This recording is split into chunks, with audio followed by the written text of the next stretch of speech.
आज मैं जिस विषय पर आपसे बात करने जा रहा हूँ वह है क्रूर व्यवहार और आपराधिक प्रवृत्ति। इन विषयों को हम अक्सर सोशल मीडिया, टेलीविज़न, अखबार पत्रिकाओं में देखते हैं। जैसे ही खोलें तरह तरह के अपराधों की घटनाएं बहुत बढ़ गई हैं। लोगों के बीच क्रूरता बहुत बढ़ गई है। ऐसा लगता है कि लोगों के भीतर से दया, ममता जैसी भावनाएं आधा गायब होती जा रही हैं। हमारे भीतर ये का इस समाज में बड़ा ऐसा कौन सा बदलाव आया है जिसने लोगों को अपराध की ओर प्रवृत्त कर दिया है और जिसने लोगों को इतना क्रूर बना दिया है, या और क्यों इंसानों की क्रूर प्रवृत्तियाँ या पशु प्रवृत्तियाँ इतनी अधिक उभर कर सामने आ रही हैं। अगर हम मनोवैज्ञानिक दृष्टिकोण से व्याख्या करें तो हम कहना चाहेंगे कि वास्तव में इंसान के दो पहलू होते हैं। एक को हम कहते हैं एरोस और दूसरे को कहते हैं थानाटोस। एरोस का मतलब है एक सृजनशील सत्ता। दो तरह की प्रवृत्तियाँ होती हैं। दूसरी है थानाटोस, जिसे हम कहते हैं विनाशकारी प्रवृत्ति। जब किसी व्यक्ति के भीतर थानाटोस का प्रभाव अधिक हो जाता है, यानी यह विनाशकारी प्रवृत्ति ही उसके भीतर जागृत हो जाती है।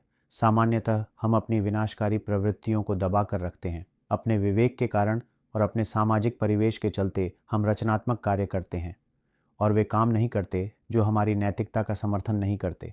लेकिन जब थानाटोस का प्रभाव हावी हो जाता है तब हम विनाशकारी, क्रूर और निर्मम हो जाते हैं। यह तो हुई मनोवैज्ञानिक व्याख्या। इसके अलावा और भी कई कारण हैं जो किसी व्यक्ति को क्रूर, निर्मम और अपराध की ओर प्रवृत्त कर देते हैं। जैसे सामाजिक कारण, हम देख रहे हैं कि समाज में इस तरह की घटनाएं बहुत अधिक हो रही हैं जिन्हें मीडिया में भी कवरेज मिल रही है। ऐसे अवलोकन से कोई व्यक्ति या किशोर बच्चा ये सीख सकता है कि नहीं, इस तरह की घटनाएं तो आम बात हो गई हैं और कानून का भी बहुत कमज़ोर पालन होता है। जब देखा जाता है कि मामलों में बहुत अधिक देरी हो रही है और बाद में आरोपी बच निकलते हैं, तब ऐसे उदाहरणों से वे सीख जाते हैं कि अपराध करके भी बचा जा सकता है और तब अपराध प्रवृत्ति बढ़ जाती है। कई बार देखा जाता है कि व्यक्तिगत लालच, आकांक्षा, इच्छाएं जिन्हें वह किसी भी तरह से पूरा नहीं कर सकता, केवल अपराध करके ही उन्हें पूरा करना संभव है कि तब वह ऐसे व्यवहार कर सकता है। लेकिन हर कोई तो ऐसा नहीं करता। तो आखिर कौन लोग ऐसा करते हैं?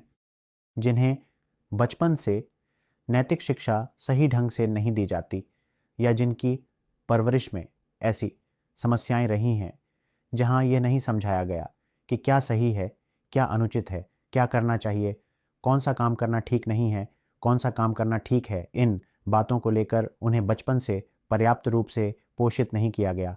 वही लोग दरअसल धीरे धीरे अपराध की ओर प्रवृत्त हो जाते हैं। अगर हम पेरेंटिंग के संदर्भ में थोड़ा और पीछे जाए, तो अगर परवरिश बहुत कठोर रही हो, या अगर हम कहें कि अगर परवरिश में सिर्फ अधिकार थोपना हो, यानी सब कुछ थोप दिया जाए, हर बात ज़बरदस्ती लागू की जाए और कभी कभी बहुत ज़्यादा डांट फटकार, मारपीट और तिरस्कारपूर्ण बातें की जाए, ऐसी परवरिश में अगर बच्चा बड़ा होता है तो वह आगे चलकर अपराध की ओर प्रवृत्त हो सकता है। आगे चलकर उसमें conduct disorder, anti social personality disorder जैसी समस्याएं आ सकती हैं और वह अपराध तक कर सकता है। इसके अलावा हम और भी कई कारण बता सकते हैं जिनकी वजह से कोई इंसान क्रूर बन जाता है। इन कारणों के पीछे यही बातें होती हैं। पीछे यही इसकी एक और व्याख्या ये है कि वो जब कोई व्यक्ति पारिवारिक बंधन से कट जाता है या अगर उसके पारिवारिक संबंध पर्याप्त मजबूत नहीं होते तो आगे चलकर वह आपराधिक गतिविधियों में शामिल हो सकता है। अगर हम उसके बचपन की बात करें तो चाहे वह उसकी माँ हो या कोई और देखभाल करने वाला, उसके साथ एक मजबूत लगाव या बंधन होना चाहिए। अगर यह लगाव या बंधन असफल हो जाता है तो आगे चलकर उसके विकास में बाधा आती है। बाद में वह विभिन्न आपराधिक गतिविधियों में भी शामिल हो सकता है। इसके अलावा यह भी देखा गया है कि कभी कभी दोस्तों के दबाव यानी पीयर प्रेशर के कारण भी ऐसा होता है। सामाजिक दबाव में भी कोई व्यक्ति अपराध की दुनिया में जा सकता है। गरीबी भी किसी व्यक्ति को अपराध की ओर धकेल सकती है। और भी कई बातें हैं जो किसी व्यक्ति को अपराध की ओर प्रवृत्त करने में जोखिम के रूप में काम करती हैं। जैसे अगर किसी परिवार में माता पिता या परिवार के अन्य सदस्य अपराध से जुड़े हों तो एक बच्चा ऑब्जर्वेशन लर्निंग के जरिए यह सीख सकता है कि अपराध किया जा सकता है और अपराध करने से चीज़ें मिलती हैं, चाहे वह अस्थायी लाभ ही क्यों ना हो।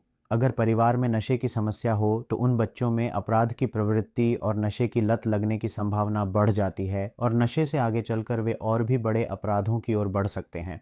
इसलिए मुझे लगता है कि यह धीरे धीरे उसे विनाश की ओर ले जाता है। और अब जो बातें हो रही हैं वह यह है कि हमारे जो स्नेह, ममता और बंधन हैं, जो हमारे समाज की परंपरा है, वे चीज़ें जैसे कम होती जा रही हैं।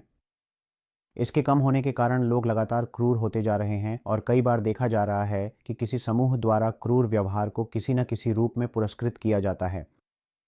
अगर कोई इस तरह की क्रूरता करता है तो उसे किसी न किसी तरह से इनाम मिलता है। यह किसी राजनीतिक दल से हो सकता है या किसी और से, यह उसके बड़े भाई से हो सकता है या किसी अन्य समूह से भी उसे इनाम मिल सकता है। यह इनाम मिलना, लेकिन यह बहुत ही भयानक है।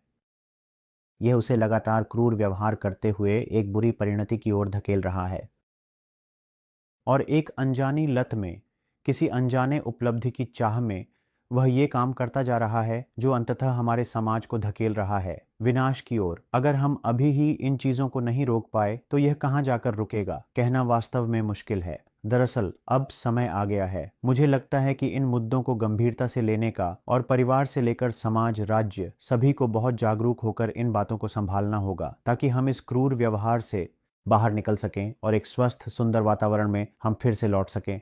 धन्यवाद, खुश रहें और फिर किसी दिन मुलाकात होगी।